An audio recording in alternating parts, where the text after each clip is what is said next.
ঢাকাই সিনেমার জনপ্রিয় অভিনেত্রী নুসরাত ফারিয়া নিজের অভিনয়ে দক্ষতা দিয়ে দর্শকদের মনে জায়গা করে নিয়েছেন।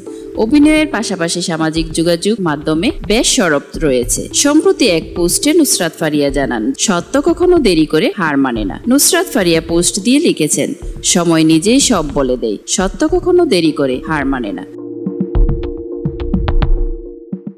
মহাবিশ্ব দেখেছে, আমি ছেড়ে দিলাম। এদিকে কমেন্ট বক্সে নেটিজেনরা অভিনেত্রীর সঙ্গে একাত্মকতা প্রকাশ করেছেন। আরিয়ার নামে একজন লিখেছেন, সঠিক বলেছেন নুসরাত ফারিয়া আপু, সময় সব সময় তার যোগ্য জবাব দেয়।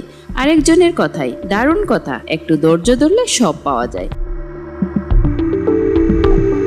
প্রসঙ্গত, ফারিয়া প্রথমে রেডিও জকি হিসেবে তার কর্মজীবন শুরু করেন। এরপর মডেলিং এবং বিজ্ঞাপনের মাধ্যমে শোবিজে প্রবেশ করেন।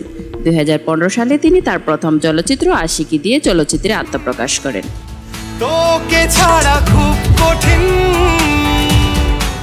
এটি একটি ভারতীয় বাংলাদেশি যৌথ প্রযোজনার ছবি, যেখানে তার বিপরীতে ছিলেন অঙ্কুশ হাজরা। এই চলচ্চিত্রটি বাণিজ্যিকভাবে সফল হয় এবং নুসরাত ফারিয়াকে জনপ্রিয় করে তোলে।